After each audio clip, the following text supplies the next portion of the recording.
Here we are on beautiful Jones Street. You saw Ted Jones. I gotta be pretty transparent, man. I just woke up from a nap like 10 minutes ago. Yeah? Yes. So your brain feeling wired or what? Yeah, you know, I also haven't eaten yet today, so... Bro, you're locked in. Welcome to Ted Jones World. No, Kaplan, my guy. How are you, bro? Good, how you doing? Dude, star of $1,000 listing. Yes, bro, sir. I'm happy to hear that you're a fasting guy because you know that your brain works better when there's no food in there. And there's no way that you keep that figure without fasting. Boom. Absolutely. Boom. Dude, so what's up? How you been? How's your week? Good, how you doing? I am terrific, dude. I'm happy you're a little bit early, which is Thank you. I'd say it's probably a real estate broker thing. You're always on time. You want to make sure the apartment's looking good. No, most of the time I'm not on time. No, I know. That's what I heard about you from your series. That's your right. dad was even telling you that you got to right. show up on Scolded time. me. Yeah, But this particular time, you're on time. Early.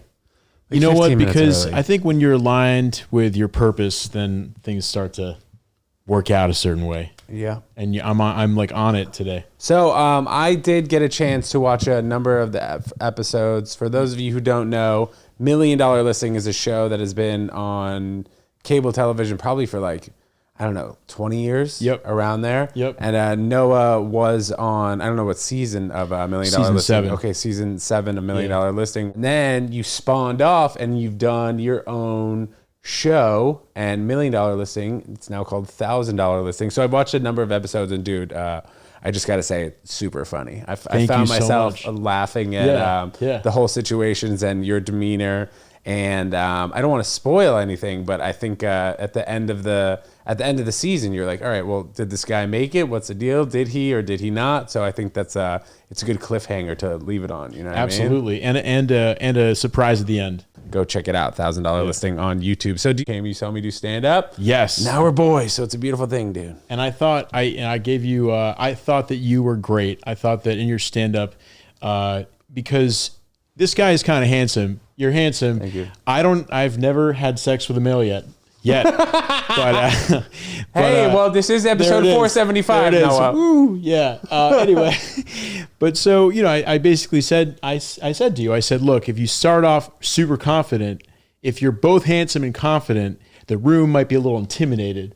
And so I said, you know what? The second time I saw you on the first set, and the second set, you were a lot more sort of self-deprecating to start out, and then you had the room in the palm of your hand. It was amazing. Interesting. It's really cool. No, I appreciate that. Yeah. And I think that goes for stand-up comedy. You want to have the crowd on your side as soon as possible. Absolutely. Like you don't want to start off and be like, yo, I just banged a chick last night. Like that's not how you want to open up a set. Some of the people you know like what it, I mean? but most people don't. Yeah. So I think that goes to like being said about stand-up comedy is just recognizing the room, seeing like, oh, what kind of room is this? Is it like a lot of white people? Is it a diverse room? Right. If you're doing a show at a college, you're like, oh wow, like how many of the kids in here are first generation college students, right? And then if it's one of those colleges, like everybody bugs out, and then then you have the room. Know your audience. Yeah, exactly. Yeah. So how did you get into real estate initially, and then how did you have the idea to start shooting the show? Because you started shooting it like over 8 years ago. Yeah. So I would say how did it come initially? So I was just beginning my career. And my friend actually who told me, my friend told me from who I went to high school with, he said, hey, why don't you, you should become a real estate agent because I'm a guitarist. I'm multi-dimensional, I do a lot of things in art. And so he was like, you can be the guitarist and be the real estate agent and make your own schedule. And the sky's the limit in real estate. And so I just thought, why don't I just give it a shot? So I went to, I eventually got my license and, it was kind of slow to begin with, but it was slow to begin with. But the process of even getting your license is more difficult than I think people give it credit for, because you do have to really study. It's not just like getting your driver's test where everybody can do it. It is difficult to get your real estate license. It is. Yeah. You have to, like, I failed the test a couple times, I think. The one time I took it, dude, I failed too. Yeah. And then I just didn't end up taking it again. Really? Yeah. Wait, I thought you were in real estate. No, I was property manager. I never sold real estate. Oh my God. Yeah. I feel like I could have. Yeah. I could have gotten away with it. But the thing was, I had to get the license because then you got to get sponsored by an agent, broker. something like that. You just hang it somewhere. It's just, you hang the license somewhere. So I feel like if there wasn't a license required, I feel like I could have done well. Yeah. But that. It was that goddamn license, I tell you. So one time I thought I brought what I thought were the right keys, and they didn't open up any single. Like I was on a. So I met this woman probably in her like late 30s, early 40s. For the first time, because I'd put up an ad on Craigslist. This is really dog real estate, is what I'm trying to say. So living in New York, that was my experience there. But anyway, so I put up an ad on Craigslist, got for an apartment, and then the woman comes and I meet her, and I tried to get us into like 4 apartments, and every single one of them didn't open up. All in the same building? Yeah. And then she goes, I don't exactly know what she said. I don't remember, but she basically like freaked out. And she was like, you guys, you're all, you're liars. You're such a liar. You were just trying to, jerk me around. And I was just like, she ran out. She walked out briskly, and then I walked after her. I actually started crying, and I was like, "That's not me. I'm really not a liar. I just seriously just brought the wrong keys." But it was like it was the worst. And this is one of your first showings? Yes. Damn. Yeah, it might have been like I don't know. It might have been the 10th showing or whatever, somewhere in there. But yeah. And then that also, I mean, that probably gave you some inspiration to $1,000 listing too, because you probably brought that same type of energy to the show a little bit. Yeah. I mean, I'm earnest in the show. I'm like, people are saying that it's kind of like Nathan for you. Yeah. But the difference is Nathan Fielder is kind of like slightly dickish, I would say. No, most people would agree. right? And I'm not. I'm earnest. I have a good heart. Yeah. But I'm just all over the place, and I forget wrong keys or whatever. Right. And then, here I am like screwing someone's afternoon, but I didn't actually mean to do that. That was not my intention. What was this was a rental in this particular instance. In this particular, yes. So when did you switch from rentals and then sales and then getting on to $1 Million Listing, your TV show? Yeah. So my first sale was right next to my parents' apartment in Riverdale, literally one door down from my parents' apartment, because I knew that this my friend, she was trying to sell this apartment for ages and it just wasn't selling. And so I basically told her, look, I live next door. I'm going to spend every waking hour on this apartment. Was it co-op or condo or co-op? Okay. And it was like a junior 4, so it's like a 2-bedroom basically. And what's a junior 4? Actually, it wasn't a junior 4. I don't know what they're called. I'm actually messing up my. I think a junior 4 is. I think it's a 1 bed that you can make into a 2, because there's like that's what they extra call room. I thought it was like a flex 1 bed, flex 2 bed. Well, you could say flex 2 bed, but you can also. I think it's also called a junior 4. Actually, okay. I might be wrong about that. Okay, but you might be right. Yeah, exactly. Okay. Yeah. Between your no real estate license and my forget it. We got it, dude. We're locked in. Yeah, exactly. So anyway, so she bought it. That water is all you, by the way. Thank you so much. Yes. I'm just gonna. Yeah. It pushes forward. It pushes forward, bro. It does push. Just not how up much and down. you want me to. Okay. Can I do this? Like go change forward the and direction of the back. mic? All right. Cool. Wow. There you go. Beautiful. Stay loose, pal. Thank you so much. Okay, so you put this listing on the market. This is a family friend? Yeah. Okay. No, not a family friend. She was our neighbor, literally. Okay. She was my parents' neighbor. Yeah. So I was like, look, I have all the time in the world. Yeah. I'm going to totally focus on this. How old were you at this time? Oh, that was 10 years ago. So I was like 29, 30, something like that. So then basically, this is before I started shooting $1,000 listing. So then, yeah, basically from then on, all right. So my sister doesn't really want to be part of my entertainment or anything or any of my stuff. So I won't say too much, but basically I was working, I somehow got connected to an agent at Corcoran, this guy who actually unfortunately passed away recently, but Tom Cooper, and I ended up working on his team for a little bit. Sold not a single thing, but he was like $1 million broker. So that we'll get into that at some point. But yeah, from there, I ended up. What did I do after that? So I was at Corcoran for a little bit. I did sell a couple other places at that point, and then and this was around the time that and then somehow so this is around the time that I started shooting $1,000 listing because I was talking. So, all right, let me see if I can quickly contextualize this. No, not quickly, bro. We got time. Go ahead. Okay. So like I was trying to find myself in my 20s. All right. Most of my 20s was about finding myself. That was really important to me. I had the opportunity to, did a software sales job out of college, and I did well in that first job. Where'd you go to school? I went to Crane School of Music at SUNY Potsdam, studied classical guitar and music business. SUNY Potsdam. Yeah. But then then after 2 years of that, I got good grades because I totally screwed up my SATs. Anyway, so I got good grades, and then that that was my ticket to transfer to a better school. And so I studied economics at Brandeis University. Quickly, whoa! Why'd you screw up your SATs? What do you mean? I can't sit still, man, and I can't focus after like 1 hour. It's not, and It's like 4-hour test. Yeah, but the thing is, you fast and you try and avoid food before, as we're recording 4:30 p.m. Yeah, and they say that a lot of the ADHD comes from your food and diet. I had no idea, but still don't. Okay, but so you think that, but sitting still, it has to do with not like things that you're not passionate about. Like you're able to, like, dude, making the whole TV series. I mean, you must have had to like focus in on something. No, man, that was all nerves. That was all like burning the midnight oil. I really that was all nerves. What do you mean all nerves? Just, man, I had to I was doing all this at the last minute. I was trying to be a casting agent for really the first time. I was trying to be a location scout. I went on Craigslist to try to find whatever apartment I could that was available first for the price point I wanted, for the low price point for the show. It's just all this. I was juggling everything. It was hell. It was kind of like, I mean, it wasn't hell. I mean, I loved what I was doing, but the whole thing was a nervous mess. Okay, let's jump back to at Corcoran, and then you got a job at I guess what was the real estate agency that was on $1 Million Listing? What was that? Yeah. So okay. So here's the let me. Okay. So basically, I'm at Corcoran. I start shooting this show. I kind of feel out of place at Corcoran because, well, it's a very, very high end real estate company, and I just, for whatever reason,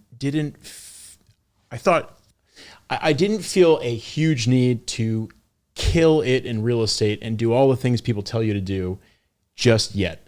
What I wanted to do, and in my 20s, when I was finding myself, I was a guitarist. I produced a music video a couple of years prior to that. So I started really liking this idea of production. I really like this idea of production and music. I'd been in several rock bands. And so all of a sudden I'm in this real estate career, and like ideally it's cool to make money and to do art, but I was not seeing the make money part. I wasn't really seeing that clearly and putting in the hours that I necessarily had to for that, being totally honest. So then I was talking with a friend at some point. Man, where do I start? But basically I was in a rock band. We went down to South by Southwest and we were performing there, and I was like sleeping in a friend of mine's like living room floor. And I remember waking up one day and he said, what are you doing with your life? And I said, well, we just cut this out. We just cut this EP. We've got like 5 songs on it. He's like, yeah, but you know what? You're doing D, E, and F. You got to be doing A, B, and C. If you truly want to be a touring guitarist and your band truly makes it, you got to be like opening up for the All American Rejects, like, or whatever, this band at the time. So I was like, yeah, you're right. And he's like, what do you truthfully want to do? And I said, I don't really want to be a full-time guitarist. I also want to be a TV show host of some sort, kind of like both of us now. So he was like, well, why don't you just create a late night for YouTube or something? Just do your own late night where you get to host, be in the band, get to produce it. It's everything checks up. And in that moment I was like, wow, that's brilliant. So then I basically quit the band a few months later, produced a late night show for YouTube, 1 episode with David Barton, known as David Barton Jim. He's kind of a local celebrity here in New York City. Temple as well, TMPL. So David Barton was the guest. I was also in a band of his called Liquid Blonde. How did you know him? I met David Barton through, I was doing session work for a producer. This guy, I think his name is DJ Gold or something. I forget, maybe I'm mincing my words, but he didn't need me to do as much session work as I thought he needed me for, because he was just using synths on all his pop songs and everything. So then he connected me with David, who was looking for a guitarist for his band because one had just been ousted. So I joined David's band, Liquid Blonde, and that was like, I must have been 27, 28. And anyway, so all this, so basically I'm in a few bands in my 20s, and then I have this amazing conversation with a friend of mine who is actually a concert promoter down in Austin, Texas. Andy is the man, by the way. And Andy was like, yeah, you should create it seems like you want to do both these things, both be a guitarist and be a show host or something. So do this late night. So I thought it was brilliant. I quit the band a few months later, and I started shooting what I thought was a late night for YouTube. And I thought it was brilliant. I thought it was amazing. But when I spoke to people about it, no one really like lit up the way I thought they would. And so I produced like one episode of it in a theater, and there was like stadium style seating, and it was awesome. I loved every aspect of it. But the subject of it I thought was cool as the person making it, but the audience, whoever I had spoke to about it, was like, oh, yeah, cool. It wasn't like a big deal. So in that moment, I realized, or not in that moment, but over the series of these conversations, I realized I need a topic that's way more relevant to the general population than what I like compared to what I like. So a year goes by, and I'm waiting for a moment to have like a eureka moment, and then go forward on the show that it's like that is a general, like relatable to popular audience. And so I was talking with my friend Gabriel, and I said, Gabriel, I want to create a show that's it's bold, funny, and risque, maybe, and it's in real estate. He goes, why not create the opposite of $1 Million Listing, called $1,000 Listing? And I thought, that is fucking brilliant. That's it. And I saw the entire vision right there. And I thought, I just saw the entire vision right in that moment. And I thought, that's exactly what I want to do. That's exactly what I will do. And then from then on, for the next 11 months, I got a couple other, I know that, this guy Dave, who is a DP, so I brought him on the project. I know this guy Nolan, who's like big in theater. I met him in catering, which I also talk about on the show, in the show. I put these, it's 3 other guys and me together, so it's 4 guys, and we make this pilot episode over a period of 11 months, and that's our pilot episode. We post that on YouTube. This is how we get to what we're talking about here. We post that on YouTube, and the day that it was posted, I had some connections at Corcoran because I had made some friends, and they got me a couple hits in the media, like a couple exclusives to interview with New York Post and then this other place called DNA Info, which is no longer, but I interviewed with both places. They had exclusives on, breaking the news about this pilot being launched on YouTube. In fact, I had New York Post launch the pilot through their article. So we got thousands of hits right in a matter of 24 hours. Ryan Serhant emails me the next day and says, I want to be on this show. Out of the blue. I've never met this guy before. And I was like, in that 24-hour spectrum, then we had more places, like Time Out New York did an article the next day and like a small little piece about it. And then like Fox 5 and Channel 11 like reached out to me over the next, the next few days after that, like over the weekend. And I'm just like, holy shit.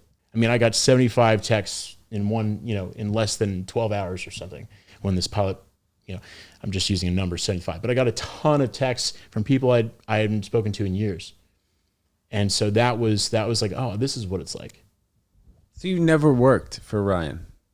Okay, here we go. Now we're getting to the good stuff. So Ryan goes, I want to be on your show. So, okay, I was like, great, let's connect. So he goes, all right, let's set a meeting so we basically met 2 weeks later in his office. And everything was like surreal at that point. I was like, holy shit, I'm here. I'm talking to this guy. Like, this is amazing. He goes, all right, so are you joining my team? I was like, yeah, why not? I mean, I didn't know that he was telling me I didn't know that I was there to join his team, but he was like, yeah, so are you going to join my team? And I was like, sure.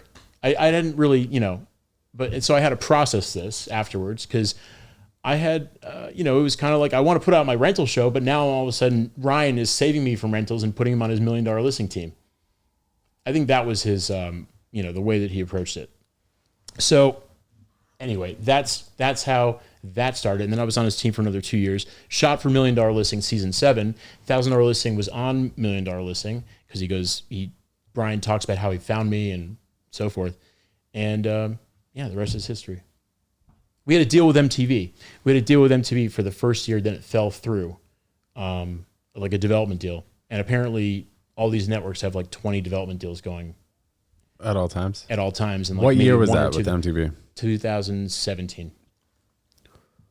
Wow, man. Yeah. So what do you think what do you think the future looks like for $1,000 listing? Given that I know that you just really released all the episodes over the last 2 weeks. Yeah. So this is incredible timing. Do you see it becoming a show on a network, or do you want to continue putting it on YouTube? What do you see for it? So, for a while I was, when MTV fell through, this is here, I'm going to answer your question full circle. When MTV fell through, I was like, while during the development deal, I was like, everything, the universe has everything is working. The universe is working. This is my time to shine. Like I was way up in the clouds in my head. I was like, I'm going to be the next Jonah Hill. I'm ready. I'm fucking ready. And then it fell through, and I was just like, it was like worse than getting, it was worse than, I don't know, getting rejected or what, it was like my entire identity fell through to the floor. And all the projections I had for myself and all the ways of talking to myself and everything was just like, wait a minute, what? And then here I am on Ryan's team, and I'm realizing like he wanted to save me, but I didn't want to be saved. I wanted to put out my rental show. I wanted to put out $1,000 listing. So I had this like identity crisis while I was on Ryan's team. I did sell a few places. I sold a townhouse. I was on $1 Million Listing, selling this townhouse, playing guitar and doing the whole thing. I actually sold it 10% above ask pre-market. I'm good at sales. I really am good at sales, but I didn't really care as wild as that sounds, but I'm an artist first, as I realized through therapy. I'm an artist first and a producer, like a provider second, which has been very interesting in my dating life, by the way. Girls are generally not into that. Did $1,000 listing take a back seat when you were working as a real estate agent on that show? $1 Million Listing? So it took a back seat because I was waiting for MTV for a year. So I'm just waiting. So as soon as I got on Ryan's team, I was waiting for MTV. Did you have to wait? Like you were under contract, you couldn't really do anything else with it? Basically. Yeah. So So I'm just like, okay, I'm just gonna, whatever. Things are gonna work out. Well, anyway, when that's done. By the way, there was never a moment where they're like, no, we're not interested in this anymore. And you had the pilot just at this point, or did you have other episodes? I had the pilot, and that was just it. the pilot. So then, yes, now let's get to your point. So I start shooting the season. So a year, so the first year MTV falls through. Then the second year, I'm on Ryan's team, and I'm like having this identity crisis. Like I don't know why I'm here. I don't want to be saved. So then Ryan lets me go, and that part of that was on $1 Million Listing. Yeah, he didn't actually fire me on $1 Million Listing. Put me on probation. He's like, if you can get X amount of sales over the next 6 months, then I'll reconsider. I leave his team. I'm depressed as all hell. Well, no, I'm not completely depressed. I have one thing going for me, and that is that I'm dating this girl and it's going well. I thought that falls through as well. After I get fired, about a month or two after that. So then I'm like really in the dumps. I'm really feeling like shit. What year was this? This was 2018 going on 19. So then I remember I was still, thank God for therapy, man. I got to tell you, we can circle back to that, and I'll tell you a little bit more about how that all came about. But anyway, yeah. Yeah, so then 2019, my therapist basically says, look, man, are you going to allow a network to like dictate how your life goes? Do you actually need the acknowledgement? Because a lot of artists need they want acknowledgement from like from a brand to show that they are worth it. And he was like, you don't need that. You can just do it. You are the special thing about this operation, not MTV. You made the show. So just start shooting some more episodes. So that's what I did. I corralled the team again. We did it on a shoestring budget, excuse me. And it took us a few months, but we basically at that point, we knew what we were shooting, and we shot another 7 episodes, and that never got released. It was staying on my friend Josh's hard drive, who's, by the way, the best editor I know on the face of the planet, specifically for comedy. We're on the same page. But yeah, so Josh has this, and all the while over the next 5 years, which is COVID, by the way, from 2019 to now, we had 3 other production deals on for TV, and every single one of them didn't work out. And so it's been a wild ride. And so finally, after the last one didn't go anywhere, I was like, you know what? Fuck this. Let's put it up on YouTube. Now, one more thing about this is that a year ago, I shot another show as director and producer of another show. It's called Motor Riot. It's a car show. I think it's shown all. We go all around the world to find the two hosts. They locate and resuscitate classic cars, like badass classic cars. Anyway, once I was directing that, and by the way, that came through $1,000 listing. The guy, one of the two hosts, Charlie, found me through Instagram, and I can talk about that. I don't want to veer off too much, but anyway, guy was cool. He used to be a touring guitarist for the band The Drums. Anyway, so we had a lot in common besides we had guitar, we had real estate.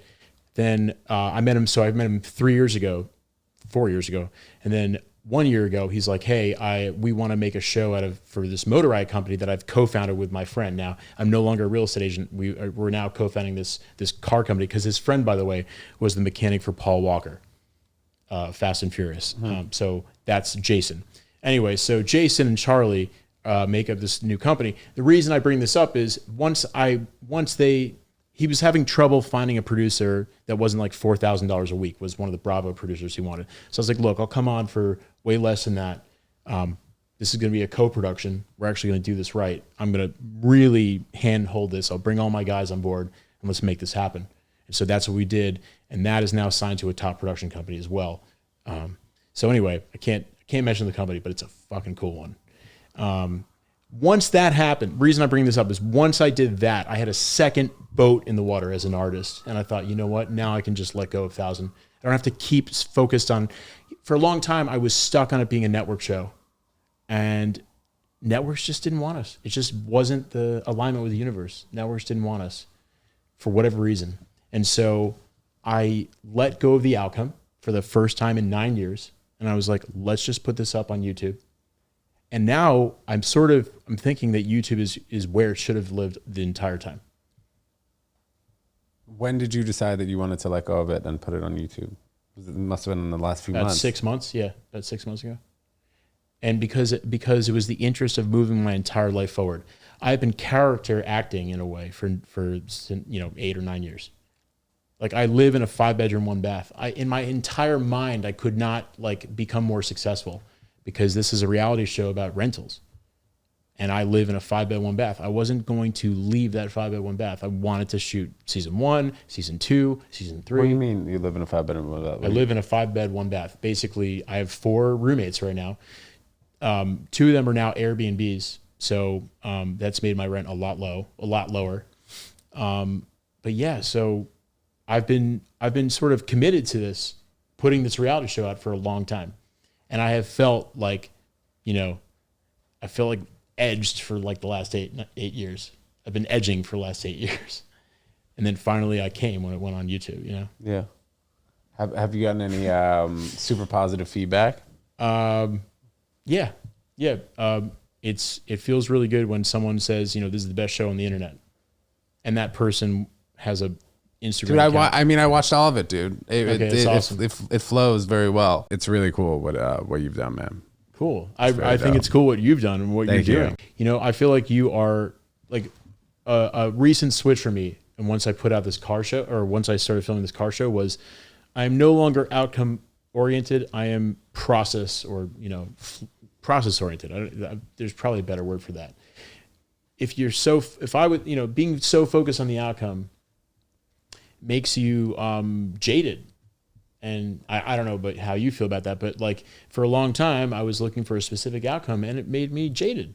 It's not fun to be like, hey, this can only do this, and if it doesn't do that, then I'm gonna, I think Kobe Bryant said it best. He's like, if you're focused on the outcome, like he was interviewed, and this thing is now trolling all over the internet. But like if you're focused on the outcome, you're not like in the moment, and if you lose, like that's gonna be awful. Yeah, living in the moment, learning, for sure. Yeah, right. So if your shot doesn't go in, just learn from that, because there's a bunch of other shot opportunities. And that's, as artists, I consider we're artists here. It's really about that. It's about being in flow. It's being in motion. And I think most of what we do is about being in motion. And for a long time, I was not in motion, and that sucks. I'm so glad to be out of that. I'm so glad to be less focused on outcome. I mean, I still want things to do well, and I have that entrepreneurial spirit, and I will do everything I can to make it do well, which that's another story. But yeah, now that I have that second boat in the water with the car show, I'm like, oh, fuck. Now I'm not just riding or dying on $1,000 listings. So I'm like, oh, let's just put it out there. And it has been the biggest breath of fresh air. I know when I asked you on Bleecker Street what you think the future holds for $1,000 listing, do you have any more of a clear image of what you think you want to do with it in the future? Yeah, I want to do more of it. I want to do season 2. I think it'd be fun to work with roommates, like let's say 3 dudes or 3 chicks or whatever, and just like do a bunch of do that, but do it with like a larger amount of people. I think it'd be kind of cool with like a slightly bigger budget, like $3,000 or whatever. For 3 people, which is also really hard to find something like that. How do you mean? Like have different brokers on the team or whatever that are communicating with each other, or what? No. Like for instance, I'd be working with let's say like 3 guys who know each other from either college or whatever, and they want to roommate up. They want to and find a 3-bed, and their budget's ridiculous. That seems like a challenge worth filming. Yeah. And then that would be for the whole season or a specific episode or what? I don't know. It's really it's a moving pendulum right now. It's been a wild ride. Every single money that I could have saved or gone on vacation, it's all been put towards that show. And it's not been helpful in dating. Like you said, it was a shoestring budget type of show. I mean, you couldn't really tell that based on the way you guys shot it. I think it's done really well. Cool. Well, it's a good team. It's a really good team. Josh is the man. Dave's a great DP. Every time Dave laughs in the room, I know we're onto something great. We've really turned into like this oiled unit. We know what we're doing. And now I know what I'm doing with my production company, Kaplan Productions. I know that so we brought that energy to the car show, and the car show is awesome. So. And what's the status of the car show? I know you're not really allowed to talk much the about car it. The car show is getting pitched in soon. Can't say which production company, but it's a great one. I've now been through. This would be my 6th production deal. So it could go either way, But all I can tell you is like now, just like your podcast, like just like this, like. You keep doing it. You stay in motion. You're doing your stand-up. You have like a lot of people coming to your stand-up. Your stand-up is fantastic. Super, like you're doing really well with that, it looks like. So we just, as artists, we just have to stay in motion, and things generally build in one way or the other, whether it's this way or that way or this way. It's going somewhere. And as an artist, I just hope to have more and more synergy over time, more and more opportunities, more synergy. That's all you can ask for. What did you study at Brandeis? Econ. And did you use that at all? No. That's crazy. Yeah. Because you probably spend so much money for that. It's so funny. Like we really, so much is expected of us when we're 18, 19, 20, 21, 22. And then like, even for me, like I didn't really even fully know what I wanted to do until I was 27 years old. And people just expect you as a younger kid to know what you want to do, which is rarely the case. Yeah, I think college is weird for that reason, because really and that's what Australian people, like Aussies, they go for a year, they go on sabbatical. And it's like, that's a normal thing for them just to go and travel the world. I think that for a lot of, maybe not for everyone, but a lot of people, at least, in their early 20s or late teens, they just want to go and experience life. And to go directly from high school to college, I don't know. I don't know if that's for everyone. But in the United States, I feel like 98% of the people do that. They go do. From high school directly to college. They do. And it's kind of, I don't want to say sad, because I'm not like trying to throw shade at a big part of the population, but we don't get a lot of for whatever reason in our educational system, there's not a lot of time to just like go and just be and try things out. Yeah. Especially in between high school and college. I guess when you're a junior, you'll go abroad for 6 months, but usually when you're abroad, you're studying and you're focused on school, and you're not traveling around the world. You're really just going to one city. Maybe you're going to Barcelona or Madrid or I don't know, Sydney, Australia. You're going somewhere for 6 months, and then you come back to the environment, and then you get a job 18 months later, and then that's it. And then you work for the rest of your life. Right. And there's a lot of people in that, what you just said, I feel like there's a good amount of people that just like follow some track. Okay, I have a degree in this. I'm going to go, I have these options and that's it. And that scared the absolute living daylights out of me. You know, I had an econ degree because I was intellectually curious about economics and I'm entrepreneurial, you know, but that doesn't mean that I want to go and get stuck in an office for, you know, or go and do investment banking. Like, I don't want to sit in a chair all day. I don't want to do numbers all day. Do I like econ? I love econ. But like, that doesn't mean that I want to go and pursue that the way that most people would pursue that to make a lot of money. For what reason? I don't know. Because I want to be rich. Why? Like, what? Okay, so you want to have power, but what are you here for? And so that always puzzled me. I always thought that was funny. Like, because I was, you know, this job out of college, I was making $75,000 a year, right? So, and I was living with my parents at the time. And so I saved like 30 grand. And I was like, why do I need another 3,000? Every single month I was saving like $2,000. It's like, why do I need another 2,000? I can buy like 10 TVs at this point, 10 amazing TVs, right? I could buy, you know, whatever, 15 Rolexes, but it doesn't do anything for my happiness. Yeah. Well, when you were at the height of your real estate career, was there a certain listing that you had that you were like, okay, this one could actually take me over the edge and then I become a superstar real estate broker? Absolutely. The one that I sold $1 million listing. How much was that? That was 3.5 million. And where was it? Block that out. I don't know. Anyway, okay. Do you want me to block that out? I don't know. You tell me. I'll bleep it out. Well, I don't know if they consent. All right, bleep it out. Bleep it out. Yeah. They don't consent. Yeah, I don't know if they consent. Anyway, so, yeah. So, by the way, I live at... All right, bleep that out too. Okay. 4L.